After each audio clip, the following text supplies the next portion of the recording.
Brendan All In Allen joins me once again, this time coming off a huge win over Tom Breese at UFC on ESPN Plus 27 in the very first round via grounded.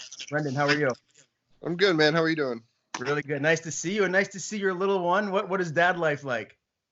Dad life is great, man. It makes me not want to fight anymore sometimes, but I don't want to leave her.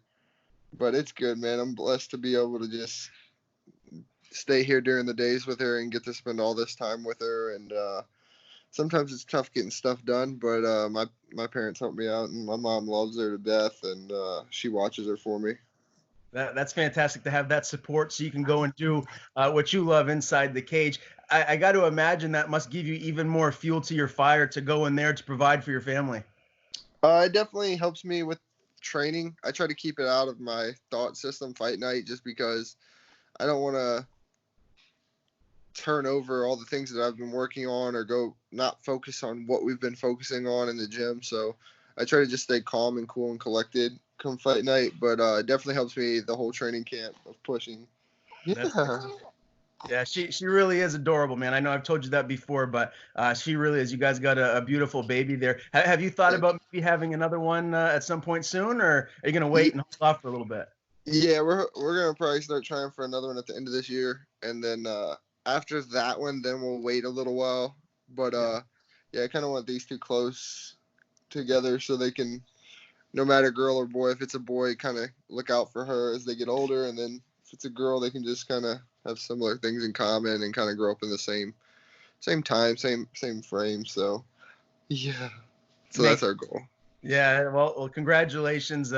Looking forward to see the addition to the family whenever that may be. A lot to get to today. Before we get into your most recent win over Tom Breese, I do want to talk to you about the big elephant in the room that everyone in the sports world, and really the world for that matter, is talking about.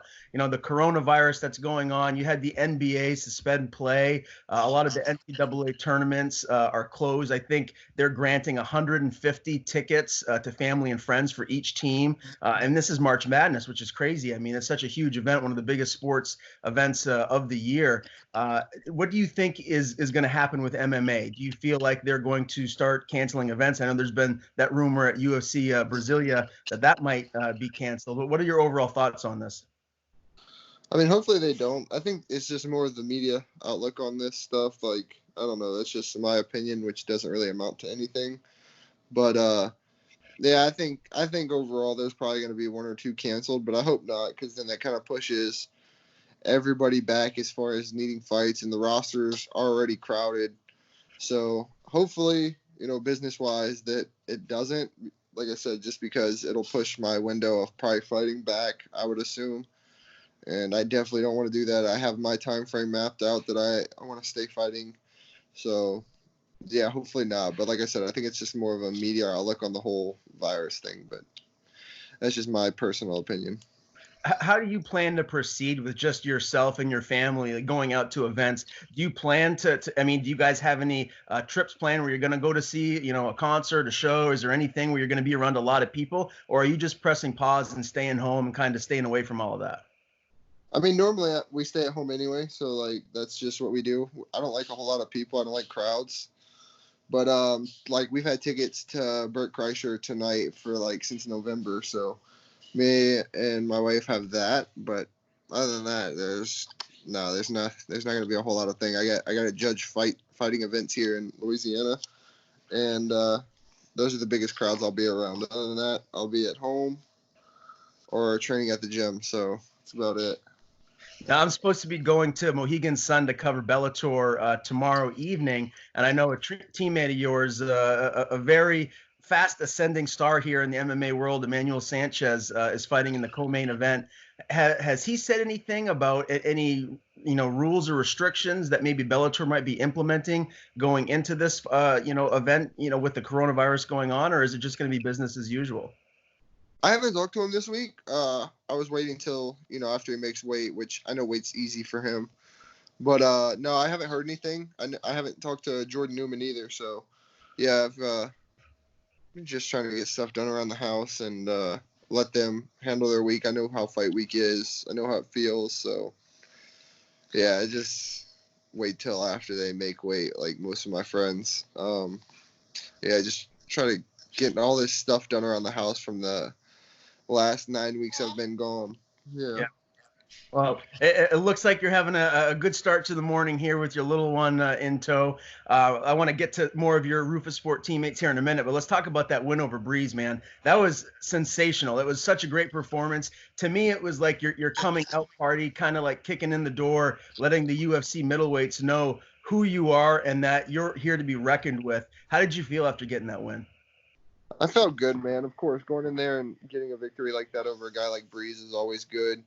It's always just a great feeling, and a win alone is just a great feeling. So I was happy. There was nothing that I could really be like, oh, I should have really done this or I should have really done that. So I guess that's good, but I wish we could have stood more and showed more. That's what I was really looking forward to, was showing some differences in my game. But hey, the less I have to show, the better for me. And well, someone else will figure it out. What was the game plan going in? Just that you wanted to stand and trade with him? Was that the game plan? Yeah, I wanted to put him to sleep with a punch, and that was my goal. And I knew I would do it if he would stand with me longer. But like I said, he didn't want to, so it's what it is. We'll move it on to somebody else. Well, you got the win no matter how it happened. It was, again, very impressive performance. We've talked before. You said that a lot of people kind of sleep or don't understand how strong you are. And then once they feel your punches or they get into the clinch with you, it's like, whoa, they want to change what they're trying to do. Even your father was saying that on social media. Is that something that you feel like will still ring true when you fight the top 10 here as you move forward in the UFC middleweight division? Yeah, I definitely feel like my father and I were talking about that yesterday too, and like I feel that I can break pretty much anybody in the division. Like there's only guys like Robert Whitaker that I feel like those guys, like a guy like that, he's like you're not really breaking him.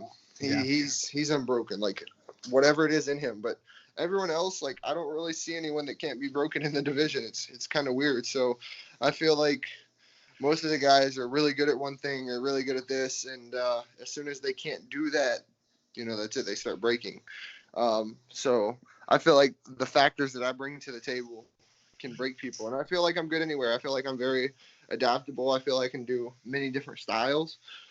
The styles that we've been working on have been pretty much the same for everyone that we fought here recently. So that's all I have to show is that one style. But like I said, we worked on something different for Breeze, and we just didn't get the opportunity to show it.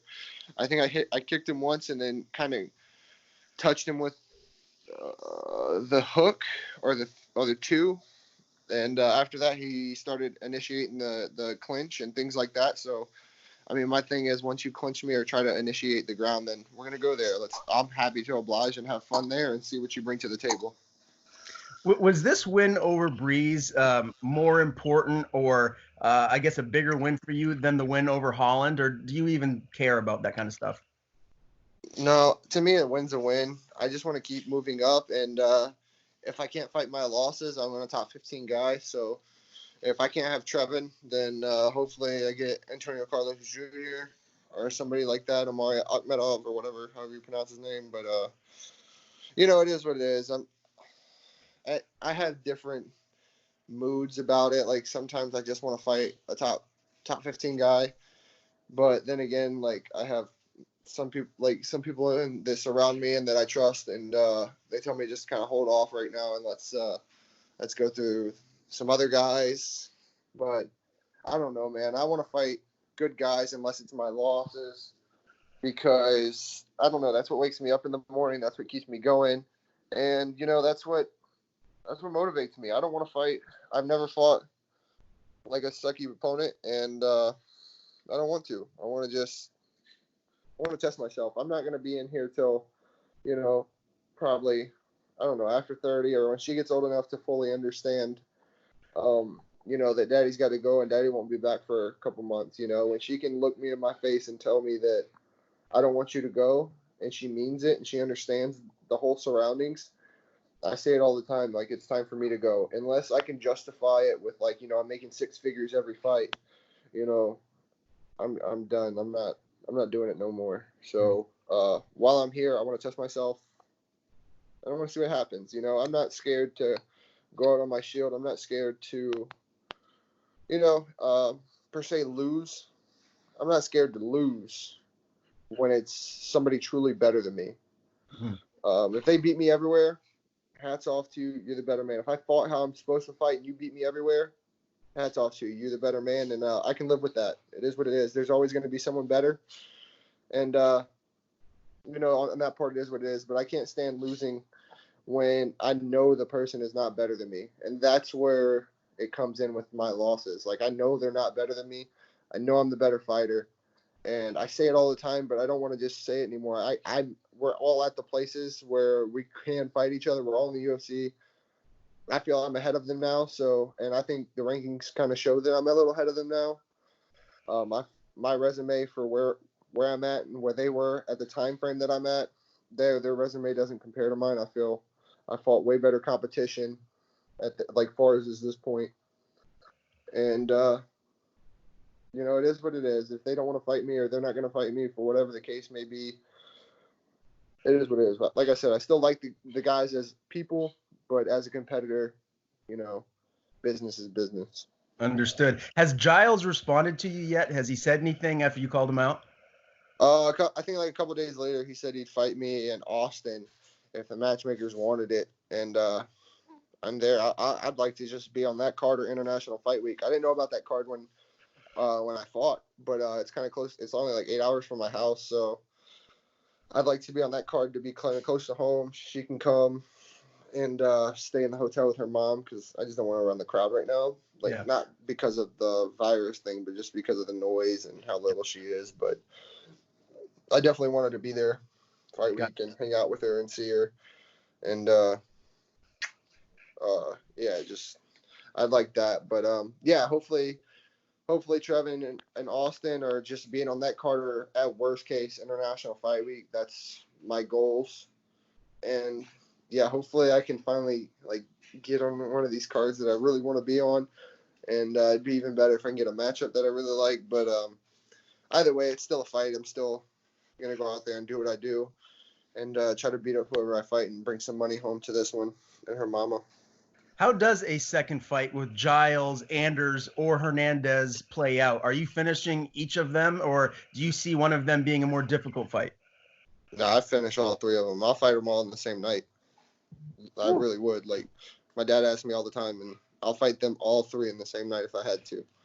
If that was the only way that I could get the fight, and even if we put purse for purse to get the fight in the contract, I would. That's how serious, and that's what I'm looking for. How much I believe in, how confident I am.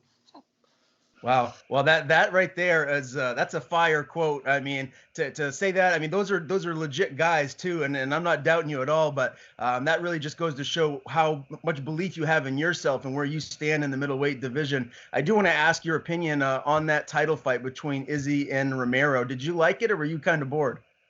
Honestly, man, I didn't get the chance to watch it. I was at my brother's house hanging out with him, and he lives way back in the woods, so service is so bad. But I saw a couple highlights, and I heard I watched the press conference the next day because the fight hasn't come up to watch for free yet. And so I from what I saw and what I heard it was boring, but I kind of had to side with Izzie. With Yoel, if it was exactly how he said, where he stood there and every time he initiated, that Izzie would kind of run away. I mean, I don't care if you're the champion or not. If you run away, you're not trying to fight. So, but like I said, I didn't see it, so I can't really 100% speak on that. But if he ran, then yeah. And he was saying that, if you want the belt, you got to come get it. Well, you still got to fight. We're still fighting. We're not running. I hate that about guys they want a point fight. We're there to fight. I'm there to hit you. You're there to hit me. And that's how I feel fight night too. When you're gonna hit me, but I'm gonna hit you back, and we're gonna see if you can handle it or how you react to it. But that's just my opinion with Izzie. But he's gonna get beat soon. I don't think he's gonna be. I don't know what they're making him out to be. He definitely has a lot of holes in his game as well. Don't get me wrong, he's very good, but he's got holes. Yeah. Well, there clearly is a lot of studs at 185 in the UFC. Yourself right in that mix. I'm excited to see what the UFC is going to do with matchmaking moving forward. I do want to ask you about your buddy GM3. He picked up a big win. Post a lot on social media, calling him your big chin brother. What is that all about? Man, first off, I love Jarrell. I love to mess with him when we train. I love to talk crap to him. That's our thing in the gym, man. All of us, we're so close together at the gym that we all talk crap to each other. If you come in our gym and you hear us at pro practice, you're like, Jesus Christ, these guys hate each other. But that's how we enjoy the time. That's how we pass it. That's how I don't know. It's kind of easier for us to, get the training and get everything done. Duke's thing is have fun getting it done, and that's what we do. And big yawns. But yeah, it came about like a lot of people when I came up there said, "Man, y'all look alike. That could be your brother." They would always tell me like, "Man, you got a big chin." I tell Gerald like, "You got a big chin too." I don't know, so it just kind of all came together as like big chin brothers, and yeah, we spend a lot of time. We fight in the same division. We hang out a lot. Train together. He helps me with some things. I try to help him as much as I can. So we're really close, and he was the first person to like come to my fights, and it's crazy because I called him out to fight him at one point, and then Biggie called me out to fight me at one point, and now we're all really good friends, good training partners. So it's crazy how tides change, but wouldn't change it, man. Yeah. Best friends punch each other in the face, right? That's what I hear from all my MMA friends. Yeah, man, we hit each other pretty good. And yeah, we're all good friends. I don't think there's any way to kind of, you know, uh, become tighter with one another than getting hit. If I can get hit by a guy and still like him, then I think we're doing something right, or we have something in common. For sure, for sure. I got to ask you too about Paul Felder. Man, what a fight he had his last time out. Did you think he won that fight? And where's his head at? Is he feeling a little bit better about things moving forward? Definitely, I think he won the fight. I think he won third, fourth, and fifth. I felt once he stopped letting him off the hook a little bit, he'd throw punches and kind of let him run. And once he changed that, he started. To me, he started really tuning him up. And obviously, you can see in the fourth and the fifth that Hooker didn't want any more of the stand up and started initiating, trying to grapple with him and things like that. So I definitely feel Paul won, but you go into his literally hometown. He lives there still, like right now, and so that's a hard one, man. It's tough. Yeah. So, and he knew that though. He knew that, and it's a par for the course. I think he's everything's starting to heal really good for him. His leg's still a little sore. His face is healing. But other than that, man, I think he's in really good spirits. I think he's gonna fight again. I think it's hard. It's hard to go away off of something like that where you lost, but you won. Mhm. And I think really that's what's kicking him. I think if, like I said earlier, if he would have just got outclassed by a guy, then maybe that would have been true as far as him hanging it up. But Paul didn't get outclassed, man. I think he won the fight. A lot of people think he won the fight. Even the champion thinks he won the fight. So going out like that is almost not going to happen. So I look for him to fight again and beat somebody up. But like you said, man, he doesn't have to fight anymore. He can just stick to commentating, and he does good with that financially, and he enjoys it. So, and he's good at it. So he could always do that. But the dude's a fighter. He loves to fight. He's really good at it. And I think something like another main event slot is what's going to bring him back. But I think he'll get it. He's good. He puts on a show. Everybody enjoys watching him. So Yeah, there's no doubt about that. He's one of my favorite fighters to watch. He comes to fight. He never backs away. He's one of those guys that's always coming forward, initiating stuff. So I really hope that we do see him back. Did I see you at Gino's Steaks in Philly recently? Is that what you did post fight, or were you just out there visiting? So that picture was from a couple of years ago with my Oh, friend Zach Fears and Rich. We went out there after one of my friend Zach's fights in Ring of Combat. But no, we did have a layover in Philly, and thanks to my friend Paul Felder, hooked up. What is that? Chickies and Pete's. Me and my wife went there, and then before we left, because we had a couple-hour layover because of how everything changed. But then we went to Tony Luke's after. Oh, I went to Tony Luke's after that and got one from there too. So I like yeah. to make cheesesteaks. So I like to try anything that I can. I've tried Geno's, and what's the one across the street from it? Is it Frank's? No, Nice. it's been Yeah, a while since I've been, but I've been to Geno's and I thought it was top notch. yeah, that's my favorite. I like the bread there. Like, I don't know, their bread's kind of different than everyone else's that I've had, but apparently there's another one like Sonny's or something like that. There's that one, and I think there's one other one that's like smaller locations, but are supposed to be like better. It's not as like well known as Geno's. So if I ever go there to see, my friend Paul and Sean Brady and them, then I'm definitely gonna try Sonny's for sure. Yeah, very cool. I love talking cheesesteaks. One of my favorite things to indulge on when I want to be bad and have a cheat day. One last question. Yeah, I'm glad you agree. One last question before I let you go. I know you got the family thing to get back to, and I'm sure you're going to be hitting to the gym soon as well. But I did see, I follow you on Twitter and all social media forums, and you did a fight kit hat giveaway. How did that idea come about, and is that something that you're going to continue to do moving forward? Because I thought it was pretty cool. Yeah. So basically, for some reason my following is not super big, and I don't get on social media a lot, especially during fight camps. I just try to really focus on my preparation, especially this last one. I really wanted to focus on preparation for this one. I didn't do many interviews. I didn't talk to many people. I kind of ghosted a lot of people, and I just really wanted to focus on keeping my head where it needed to be. I knew Tom was going to be super tough, and I wanted to make a statement, and so that's the main reason I didn't talk. But yeah, I don't know. Well, I can assure you, the more that you fight in the UFC, that social media following, that Twitter, it will grow. People are going to catch wind of who you are and just how good of a fighter you are. So mark my words, just give it a little time, my friend. That will grow. Before I let you go, why don't you go ahead and plug your social media and give your any thanks to anyone that supported you like they always do. Yeah. So first off, thanks to the fans. The more the giveaway was more to, it was also to grow the following, but it was also to give back and say thank you to everyone that has been following me or just started or whatever the case may be. I really wanted to kind of give back.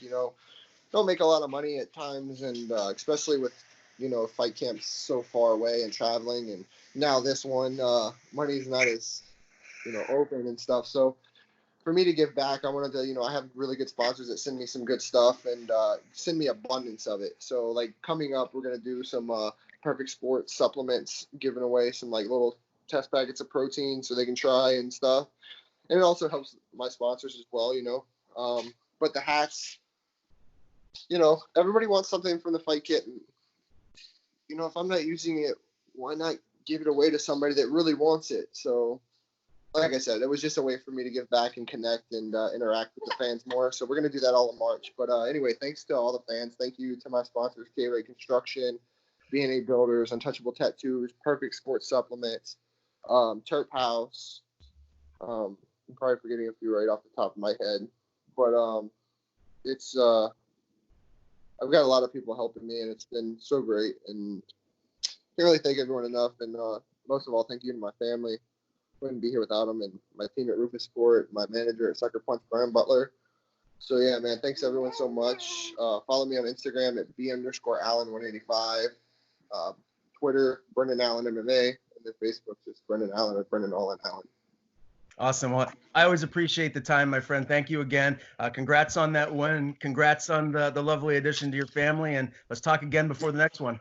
Yeah, man. Thank you. I appreciate it.